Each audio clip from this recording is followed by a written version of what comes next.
ॐ हिरण्यगर्भ संवर्तता अग्रे भूतस्य जातः पतिरेकयासीत् सदाधार पृथ्वीं धमुते मां कस्मै देवाय हविषा विधेम।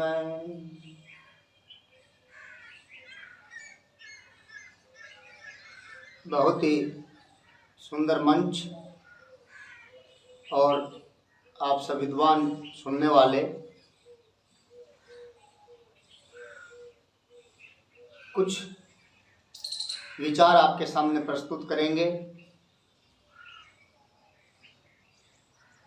जो गुरुजनों से सीखा पढ़ा, उसी के आधार पर कुछ बातें आपके साथ करने की कोशिश करेंगे। संसार में जब जब भी अधर्म बढ़ता है, अन्याय बढ़ता है, पाप का प्रादुर्भाव होता है,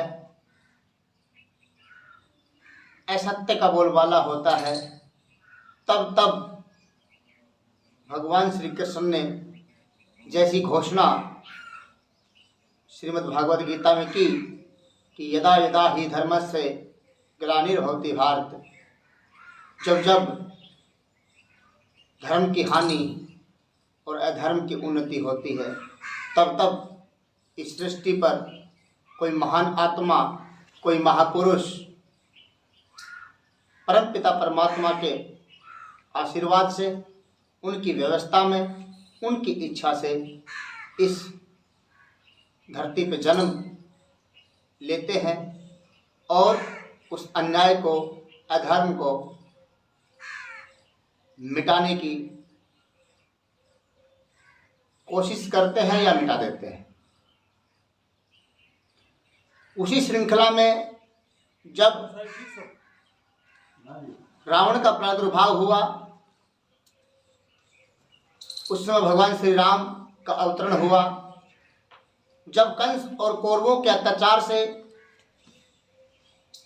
दंतवक्र और जरासंध जैसे आतताइयों से ये धरती माता दबने लगी, मानव जाति क्रंदन करने लगी, तब योगीराज भगवान श्री कृष्ण जी का अवतरण हुआ।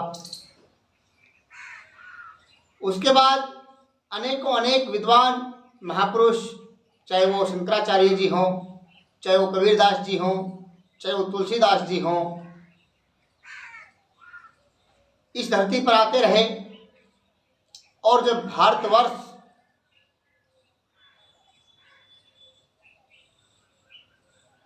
आतताइयों के जाल में फंसा, उनका गुलाम हुआ, तब कुछ क्रांतिकारी आत्माएं, सुभाष चंद्र बोस, चंद्रशेखर आजाद, वीर सावरकर आदि अनेकों वीर इस धरती पर आए और उन्होंने अन्याय को मिटा करके, असत्य को मिटा करके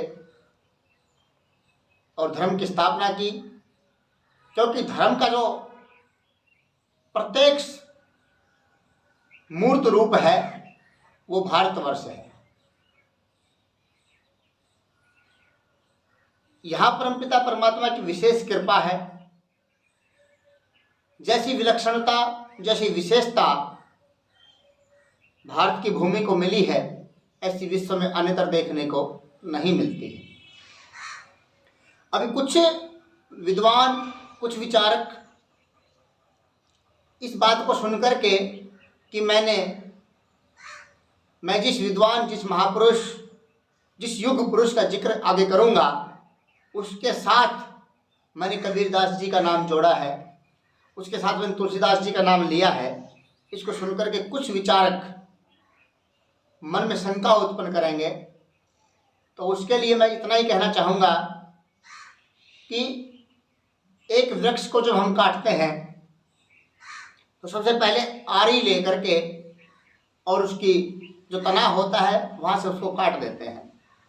उसके बाद कुछ मोटी टहनियाँ आरी के द्वारा काटी जाती हैं, फिर कुछ छोटी टहनियाँ कुल्हाड़ी के द्वारा काटी जाती हैं।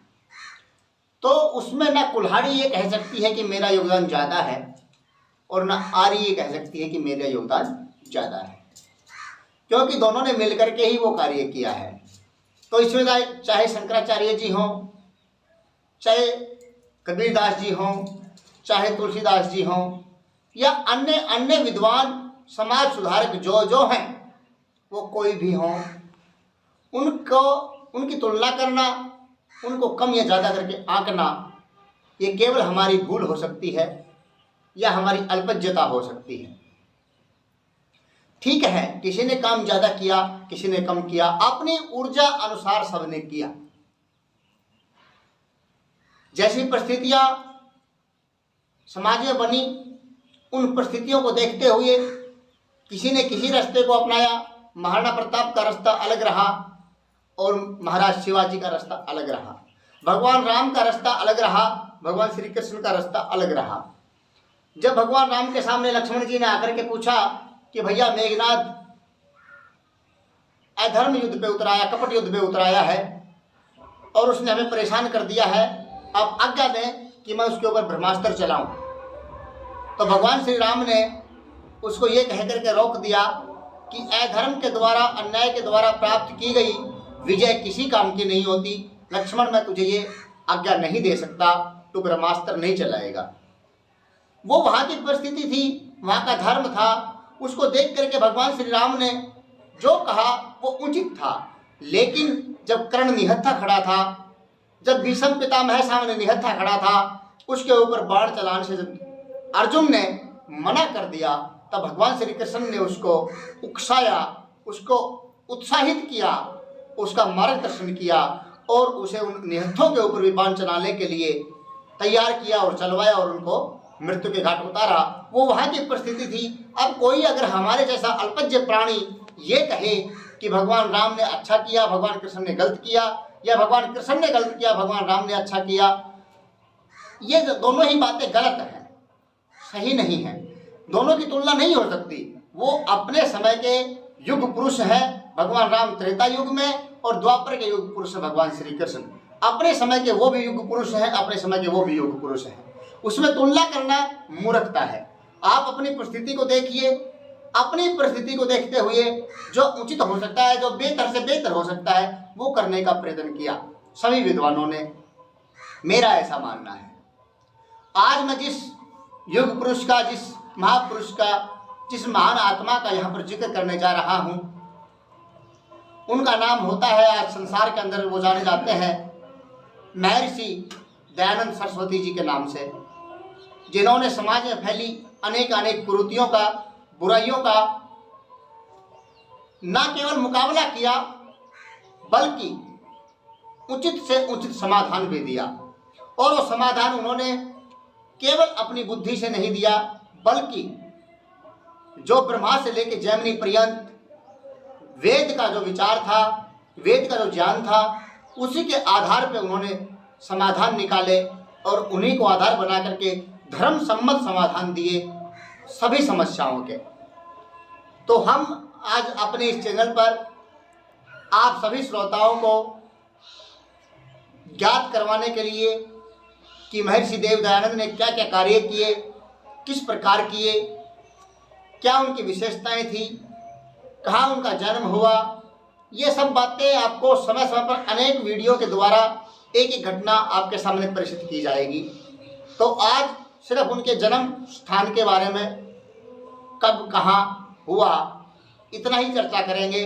और हर रोज आपको एक एक वीडियो के माध्यम से उनके जीवन पर प्रकाश डालते हुए उनकी महानता का बखान हम कर सकें, ऐसी हमारे अंदर ऊर्जा तो नहीं है, लेकिन फिर भी जितना हमें ज्ञान है, जितना इतिहास में पढ़ा है, उसके आधार पे हम उनके से जुड़ी हुई अनेक जो घटनाएं जो आपको प्रेरित करेंगी, जो आपको जीवन में कुछ अच्छा और सच्चा करने के लिए उत्साहित करेंगी, ऐसी घटनाएं आपके सामने प्रस्तुत करेंगे।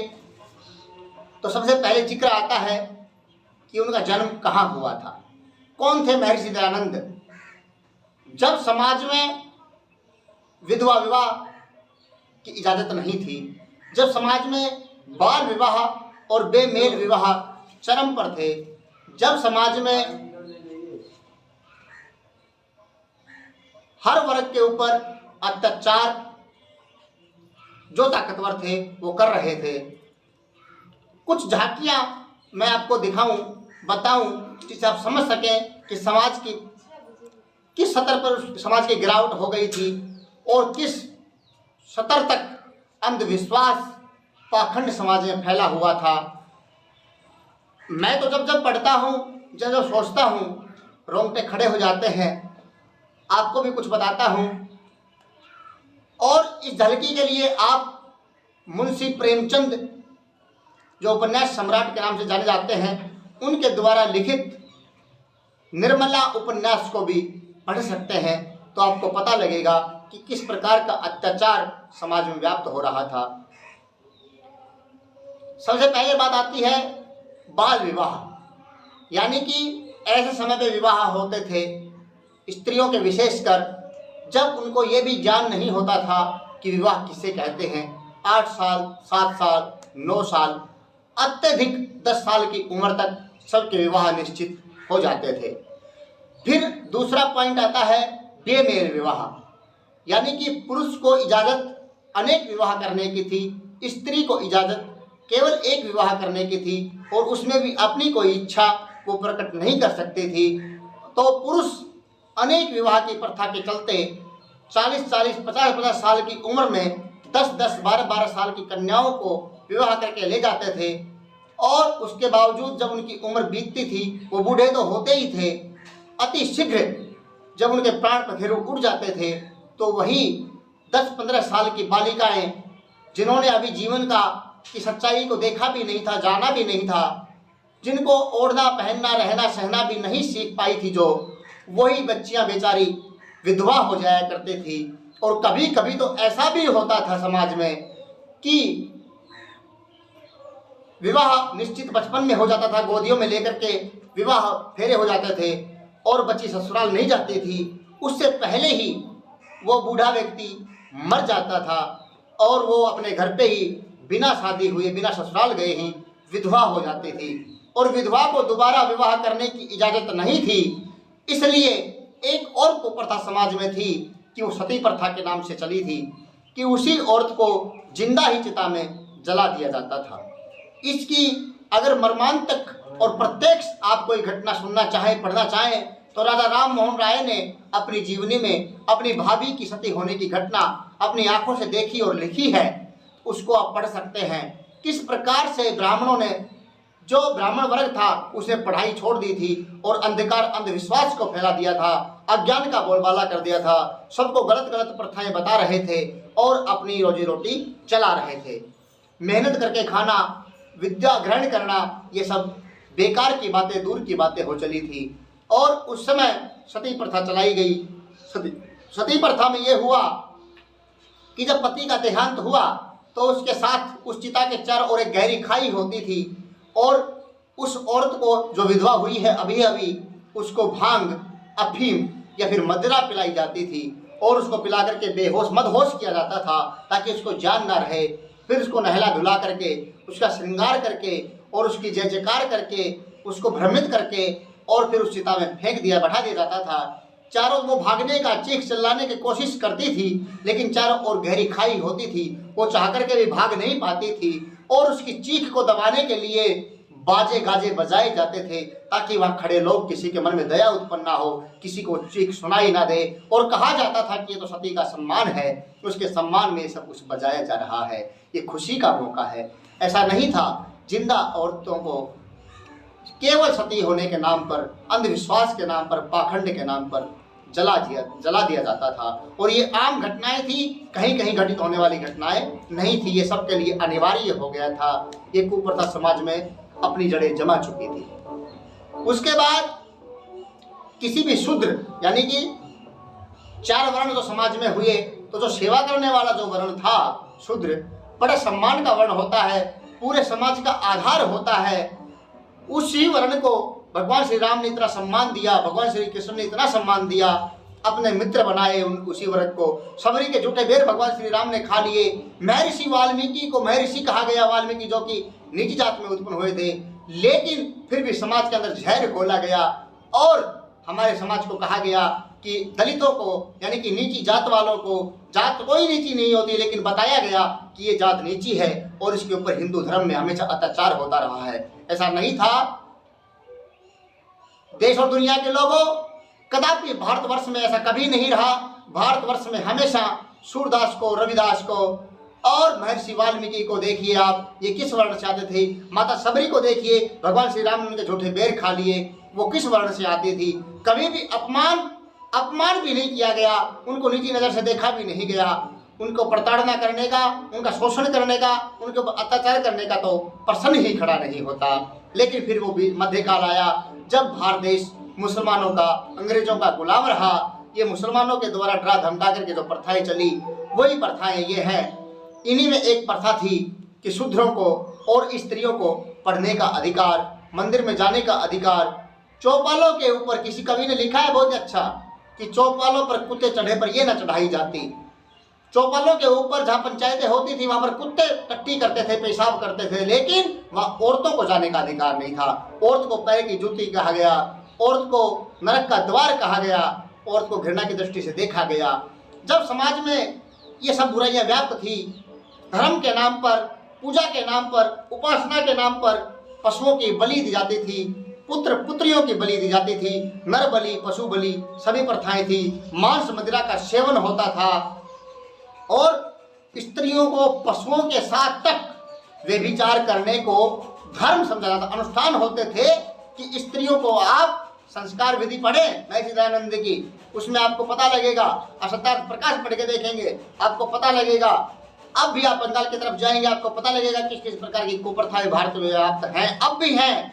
और उस समय अश्व यानी कि घोड़े के साथ भी स्त्री का संभोग करवाते हुए उसको धर्म का अनुष्ठान माना जाता था। इतनी बुरी हालत स्त्री की थी और इससे भी बुरी हालत शूद्र की होती थी। और ये सारा पाखंड, सारा अंधविश्वास केवल अविद्या के कारण आया था, केवल न पढ़ने पढ़ाने के कारण आया था, वेद ज्ञान को भुलाने के कारण आया था और धर्म का मार्ग त्याग देने के कारण आया था।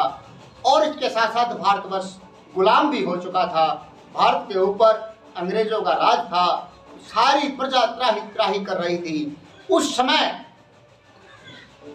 परमपिता परमात्मा ने आशीर्वाद के रूप में एक महान आत्मा को गुजरात राज्य के टंकारा गांव में फाल्गुन बदी 10वीं तिथि को कृष्ण पक्ष में और 1881 विक्रम संवत के दिन, जो कि शनिवार का पावन दिन होता था, एक बच्चे का जन्म हुआ जिसका नाम रखा गया मूल शंकर। नाम तो था मूल जी, लेकिन उनके जो पिताजी थे वो महान शिव जी के भगत थे, इसलिए उन्होंने अपने बेटे को प्यार से मूल शंकर के नाम से पुकारा और मूल शंकर के नाम से उसको जाना गया। वो बच्चा गुजरात के टंकारा गांव में पैदा हुआ, जिसको आज हम महर्षि देवदयानंद सरस्वती के नाम से जानते हैं, जिसने लाकर के वेदों को दोबारा प्रतिस्थापित किया। बताया कि वेद का ज्ञान कहीं लुप्त नहीं हुआ, कोई भौमासुर भस्मासुर चुरा के नहीं ले गया, कोई राक्षस इसको लेके नहीं गया, वेद यहीं पर है, केवल पढ़ना पढ़ाना बंद कर दिया गया है। और सात कुरीतियों के खिलाफ बिगुल बजाया, अंधविश्वास पाखंड के खिलाफ बिगुल बजाया। और उस बच्चे ने बड़े होकर के आर्य समाज की स्थापना की। उसका जीवन किस तरह का रहा, क्या क्या उसके जीवन में घटनाएं घटी, कैसे उसका जीवन बदला, ये हम आपको कल अगली वीडियो में बताएंगे। आज के लिए केवल इतना ही है कि उनका जन्म शनिवार के दिन फाल्गुन बदी 10वीं को कृष्ण पक्ष में विक्रमी संवत 1881 को गुजरात के टंकारा गांव में हुआ। इसी के साथ जय हिंद, वंदे मातरम, जय भारत।